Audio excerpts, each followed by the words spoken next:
ಎಲ್ಲರಿಗೂ ನಮಸ್ಕಾರ. ಇವತ್ತು ನಾನು ಯಾಕೆ ಕನ್ನಡದ ಪ್ರೊಫೈಲ್ ಫೋಟೋನ ಇವತ್ತು ಆಗಸ್ಟ್ ತಿಂಗಳಲ್ಲಿ ಕನ್ನಡ ನಾಡಿನ ಬಗ್ಗೆ ಅಥವಾ ಕನ್ನಡದ ಬಾವುಟ ಜೊತೆ ಹಾಕಿದ್ದೀನಿ ಅಂತ ನಾನು ತುಂಬ ಸ್ನೇಹಿತರು ಕೇಳಿದ್ರು. ಅದರ ಉದ್ದೇಶ ಇಷ್ಟೇ, ಕನ್ನಡ ನಾಡಿನ ಕನ್ನಡಿಗರನ್ನ ಸ್ವಲ್ಪ ಜಾಗೃತಿ ಅಥವಾ ಎದ್ದೇಳಿಸುವಂಥ ಒಂದು ಕೆಲಸ ಮಾಡಬೇಕು. ಏನಾಗಿದೆ ಅಂದರೆ 2026-27ನಲ್ಲಿ ಕರ್ನಾಟಕ ಸರ್ಕಾರ ದ್ವಿಭಾಷಾ ಶಿಕ್ಷಣ ನೀತಿ ಅಂತ ಹೇಳಿ ಒಂದು ಕನ್ನಡ ವಿರೋಧಿ ನೀತಿಯನ್ನು ಜಾರಿಗೆ ತಂದಿದೆ. ಇದ್ರ ಬಗ್ಗೆ ನಾನು ಎಲ್ಲ ಕನ್ನಡಿಗರ ಗಮನ ಸೆಳೆಯಬೇಕು ಅನ್ನೋದು ನನ್ನ ಆಶಯ. ಅಂದರೆ ಈ ಶಿಕ್ಷಣ ನೀತಿ ಏನು ಹೇಳುತ್ತೆ ಅಂದರೆ, ಈ ಸರ್ಕಾರ 15 ಜಿಲ್ಲೆ, ಕರ್ನಾಟಕದಲ್ಲಿ 15 ಜಿಲ್ಲೆಗಳಲ್ಲಿ ಆಯ್ದ ಶಾಲೆಗಳನ್ನು ತೆಗೆದುಕೊಂಡು ದ್ವಿಭಾಷಾ ನೀತಿಯನ್ನು ಜಾರಿಗೆ ತಂದಿದೆ. ಅಂದರೆ ಈ ದ್ವಿಭಾಷಾ ನೀತಿ ಅನ್ನೋದು ನನ್ನ ಅನಿಸಿದ ಪ್ರಕಾರ ಏನು ಅನ್ನೋದು ಕನ್ನಡಿಗರಿಗೆ ಗೊತ್ತಿಲ್ಲ. ಇದು ಹೇಗೆ ಆಪರೇಟ್ ಮಾಡ್ತಾ ಇದೆ ಅಥವಾ ಇದು ಹೇಗೆ ವರ್ಕ್ ಆಗುತ್ತೆ, ಇದು ಯಾವ ಥರ ನೀತಿ ಅನ್ನೋದ. ಯಾಕಂದರೆ ಇದು ಎಲ್ಲೂ ಚರ್ಚೆನೇ ಆಗಿಲ್ಲ.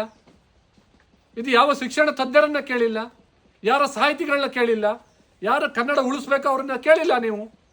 ಇದು ಕೇವಲ ಆದೇಶ ಅಂತ ನಾನು ಖಡಾಖಂಡಿತವಾಗಿ ಹೇಳಕ್ಕೆ ಇಷ್ಟಪಡ್ತೀನಿ. ಈ ಆದೇಶದ ಪ್ರಕಾರ ಏನಂದರೆ, ಅವರು ಏನು ಆಯ್ಕೆ ಮಾಡಿದ್ದಾರೆ ಅಥವಾ ಹೇರಿಕೆ ಮಾಡಬೇಕು ಅಂತ ಒಂದು ಸ್ಕೂಲ್ಗಳನ್ನ ಲೀಸ್ಟ್ ಮಾಡಿ 15 ಜಿಲ್ಲೆಗಳಲ್ಲಿ ಇಂದಿನಿಂದ ನಿಮ್ಮ ಶಾಲೆಗಳು ದ್ವಿಭಾಷಾ ನೀತಿಯನ್ನು ಅನುಸರಿಸಬೇಕು. ಇದಕ್ಕೆ ಏನು ಹೇಳುತ್ತೆ ಅಂದರೆ, ಕನ್ನಡ ನಾಡಿನಲ್ಲಿ ಕನ್ನಡ ಇಷ್ಟಪಡುವಂಥವ್ರು ಅಥವಾ ಪಾಲಕರು ಅಥವಾ ಇನ್ಯಾರೋ ಊರಿನ ಗ್ರಾಮಸ್ಥರು ಇವರೆಲ್ಲ ಕೇಳಿದವಾಗ ಏನು ಹೇಳಬೇಕು, ನಾವು ಕನ್ನಡ ಇಂಗ್ಲೀಷ್ ಎರಡನ್ನ ಜೊತೆಯಲ್ಲೇ ಕಲಿಸ್ತೀವಿ, ನಿಮ್ಮ ಮಗು ಕನ್ನಡ ಜೊತೆಗೆ ಇಂಗ್ಲೀಷನ್ನು ಕಲಿಯುತ್ತೆ ಅಂತ ಹೇಳಿ ಇಡೀ ಕರ್ನಾಟಕದ ಜನತೆಯಲ್ಲಿ ಇಂಥ ಶಾಲೆಗಳಲ್ಲಿ ಎಲ್ಲೆಲ್ಲಿ ಇದನ್ನ ದ್ವಿಭಾಷಾ ನೀತಿಯನ್ನು ತಂದಿದ್ದಾರೆ ಅಂಥ ಪಾಲಕರನ್ನ, ಅಂಥ ಊರಿನ ಗ್ರಾಮಸ್ಥರನ್ನ ಈ ದ್ವಿಭಾಷಾ ನೀತಿ ಯಾಮಾರಿಸ್ತಾ ಇದೆ. ಇದರಲ್ಲಿರುವ ಸತ್ಯ ಏನಂದರೆ, 1ರಿಂದ 5ನೇ ತರಗತಿಯವರೆಗೆ ಓದುವಂಥ ಮಕ್ಕಳು ಕನ್ನಡ ಅವರ ಪುಸ್ತಕಗಳಲ್ಲಿ ಒಂದು ಲೈನ್ ಇಂಗ್ಲೀಷಲ್ಲಿರುತ್ತೆ, ಇನ್ನೊಂದು ಲೈನ್ ಕನ್ನಡದಲ್ಲಿರುತ್ತೆ.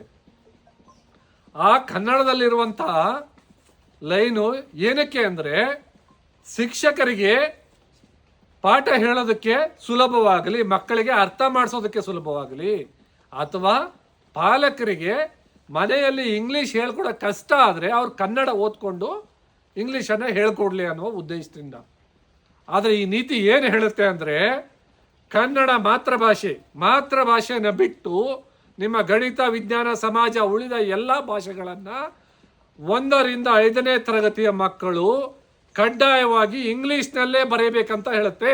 ಇದು ಯಾಕೆ ಕನ್ನಡ ವಿರೋಧಿ ಅಂದರೆ, ಇದೇ ಉದ್ದೇಶದಿಂದ ನೀವು ಕನ್ನಡವನ್ನ ಇಲ್ಲಿ ನಿರ್ನಾಮ ಮಾಡುವಂತ ಒಂದು ಪ್ರಯತ್ನವನ್ನ ಮಾಡ್ತಾ ಇದ್ದೀರಾ ಇಂಗ್ಲಿಶಿನ ಹೇರಿಕೆಯಿಂದ.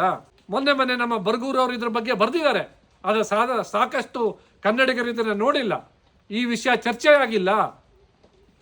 ಅಂದ್ರೆ ಇದು ಒಂದು ಹೇರಿಕೆ, ಕನ್ನಡವನ್ನ ಸರ್ವನಾಶ ಅಥವಾ ನಿರ್ನಾಮ ಮಾಡಲು ಬೇಕಾದಷ್ಟು ಹೆಜ್ಜೆಗಳನ್ನು ನೀವು ಇಟ್ಟಿದ್ದೀರಾ. ಮತ್ತೆ ನೀವು ಪಟ್ಟಣಗಳಲ್ಲಿ, ಸಿಟಿಗಳಲ್ಲಿ ನೀವು ಆಲ್ರೆಡಿ ಸಾಧಿಸಿದ್ದೀರಾ.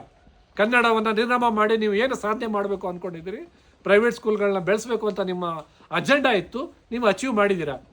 ಆದರೆ ಇವತ್ತಿನ ಸಮಸ್ಯೆ ಇರೋದು ಗ್ರಾಮೀಣ ಭಾಗದಲ್ಲೂ ಲಗ್ಗೆ ಇಡ್ತಾ ಇದ್ದೀರಾ. ಇಂಗ್ಲೀಷನ್ನು ಹೇರಿಕೆ ಮಾಡಿ ಅಲ್ಪ ಸ್ವಲ್ಪ ಗ್ರಾಮೀಣ ಭಾಗದಲ್ಲಿ ಮಕ್ಕಳು ಅಥವಾ ಪಾಲಕರು, ಕನ್ನಡ ಶಾಲೆಗಳು ಇದೆಲ್ಲ ಇತ್ತು. ಆದರೆ ಇದನ್ನು ಒಂದು ನಿರ್ನಾಮ ಮಾಡುವಂಥ ಉದ್ದೇಶದಿಂದ ನೀವು ಈ ದ್ವಿಭಾಷಾ ನೀತಿಯನ್ನು ಜಾರಿಗೆ ತಂದಿದ್ದೀರಾ. ದಯವಿಟ್ಟು ನಾನು ಹೇಳೋದು ಎಲ್ಲ ಕನ್ನಡಿಗರು ಇಷ್ಟೇ, ಯಾರ್ಯಾರು ಈ ಬೈಲ್ಯಾಂಗ್ವೇಜ್ ಸ್ಕೂಲಲ್ಲಿ ಬಂದಿದೆ ಮತ್ತು ಕನ್ನಡ ಶಾಲೆಗಳಲ್ಲಿ, ನಿಮ್ಮ ಊರಿನ ಶಾಲೆಗಳಲ್ಲಿದೆ, ಈ ಬೈಲ್ಯಾಂಗ್ವೇಜ್ ಸ್ಕೂಲು ಏನನ್ನ ಹೇಳುತ್ತೆ, ಈ ನೀತಿ, ಈ ಶಿಕ್ಷಣ ನೀತಿ ಏನನ್ನ ಹೇಳುತ್ತೆ ಅನ್ನೋದ್ರ ಬಗ್ಗೆ ದಯವಿಟ್ಟು ಗಮನ ಹರಿಸಿ, ಅದ್ರ ಬಗ್ಗೆ ತಿಳ್ಕೊಳ್ಳಿ.